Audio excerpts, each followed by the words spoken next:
Hey, I'm Joe Latender. You're watching So That's How You Do That. And in this video, I'm going to talk spacers with you and how these spacers can really help you better than any of the other spacers that I've ever seen before. Yep, this thing is pretty cool. Now, the first thing I want to share with you is how these spacers don't work very well. Now, these spacers are really a pain in the butt. You get them positioned, and if there's any waves in your wall at all, it really causes problems because these are only a certain thickness. And then, like I share right here, you push on them and they fall in if your sheetrock has a gap between the floor and where the sheetrock ends. Now, some people do tape these, but one of the other problems is they're only so thick.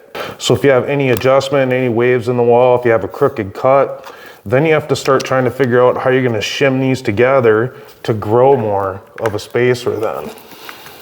This spacer is adjustable. Really quick and easy to use. You just slide it in there, push it in. No matter how hard I push, it's going to stay on there. It's not going to fold in like this down here. And so you can see this piece is solid now. And if I needed to adjust, I just turn it. Now I want to show you how quick I can get this wall together by using these spacers.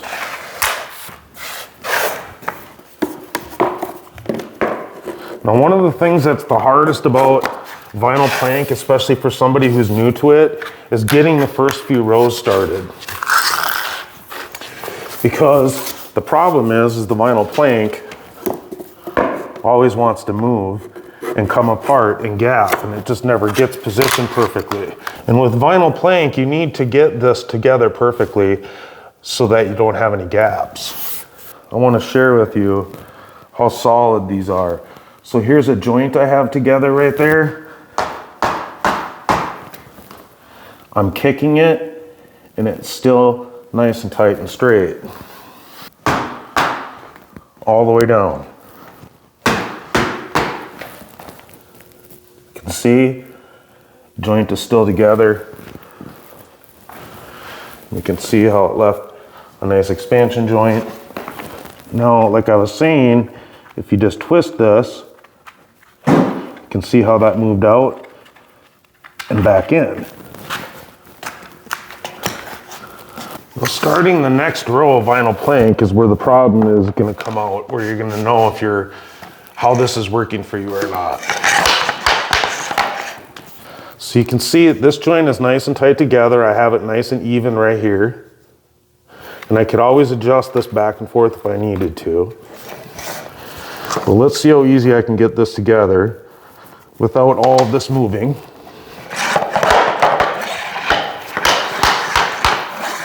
So that joint's nice and tight. It's tight all the way down the length of it. And then right here where I brought these two together, also nice and tight. Okay, now that we're all done, we're just gonna pop the spacer out. We'll just get it, pop it right out. Now the problem with vinyl plank and all vinyl plank laminate is you have to have that expansion joint. And you can see that this trim barely covers. Now you can take the chance and hope that the vinyl plank never moves and you never get a gap there. Or you can add quarter round, which nobody likes the look of quarter round these days. Or there's one other method that I'm going to show you that you can use that's really nice and unique to these spacers. This method that I'm going to share with you also really helps when you have a big bow or any kind of a dip in a wall. So what you can do here is you can cut this sheetrock so that it's up off the floor enough for the vinyl plank to slide under it a little bit, or even be right at it. The problem is you can't stick the spacer in there then. It won't fit because there's no expansion gap. Well, what you can do here is you can cut a little bit out of the sheetrock right here where that spacer would need to sit, okay? Because that will get covered by the trim when you cut it out. Now you can use a utility knife and just cut that chunk out, and then your spacer will slide in there. Or you can use an oscillating saw.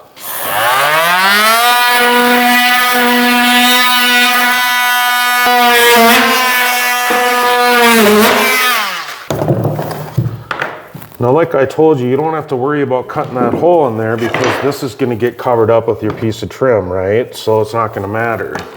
Now you can just take your spacer, slide it in there, and you can adjust that spacer off of that back wall and just spin it out until you get to the part where it finally hits. Now later on, when the installation's all done, you just unscrew this until it gets loose. I just unscrew it all the way. So you got plenty of play in there. Then you can just lift and pull that right out. Now you still have that expansion joint right there, which is like a 1/2 inch before you even get to the 2x4 in there. So it really gives you a lot of option here with the spacer. So there really is a lot of technology in this spacer. It's just kind of actually incredible. They've been around for a while, for a few years. I just started using them about a year ago. I really like these spacers. I think that they are incredible, to be honest. Now I'm gonna share a link with you that you can go and click on if you want. These are from Amazon. You get 2 packs on this link that I'm gonna share with you. So a total of 8 spacers. You usually probably would need about 16 of these spacers to do any size job really, because once you're done with one room, you can take those spacers, go use them in another. So they work really well. I would say for sure 16 of them will do just about any job. Now the other tool that I was using inside this video is this tapping block. Now this is made by Bullet Tools. This is a tapping block that I've used for several years now. I really like it, nice and heavy duty. Works really well. It's not cheap and chintzy. It's a nice heavy duty tapping block. This is something else that I really like to use, and you see this in a lot of the videos that I shoot. Also, this pull bar is another tool that I like to use. It's really heavy duty. It's not gonna bend on you when you're using it. There's just a few tools that you really need to be able to get through a job. Those are just a few of them, and then a nice good utility knife. Now I'll also have a link below where you can go to my tools page, check out all the different tools that I use. Now you see me start with just a full piece on this row here. Okay, when I first started out, put those spacers down, I didn't put any thought into my layout at all. Now, if you're doing an entire house, you want to put some thought into it. And I do have a video that will walk you through how to do that. If you click on the link, I'm going to have it right here somewhere where you can click on that video and go check it out. Yeah, it's almost a couple years old, but it's still a great video to help anybody who's just getting into this, or even somebody who's seasoned and has a little bit of experience underneath their belt on installing laminate or vinyl plank. Also, there's a place called Plank Boot Camp. It's a website I have. You can go and check that out. If you want to get custom instructions on how to get through your entire installation, you just need to share a drawing with me. I'll walk you through everything using that drawing step by step, help you get through your entire project, and you'll be able to ask me questions along the way. So I'll be there coaching you along the way.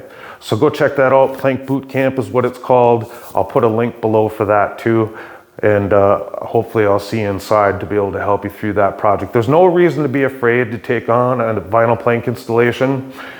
You really can do this. Just do it one plank at a time. That's all it is. It's just one plank at a time. If you screw something up, you recut that plank and use that plank that you screwed up on somewhere else, right? It's really that simple. All right. Father God, I pray that you're with everyone who's watching this video. I pray that you bless them and their family. I pray that you help them through their projects, because it can be tough going through a project and then still living life of having to go to work, dealing with a family, just everything that's involved, furniture, floor prep, all those things, Lord. So please bless them, give them the skills they need, the knowledge they need, and I pray for them in Jesus' name. All right. I'm Joe Latender. Check out the next video.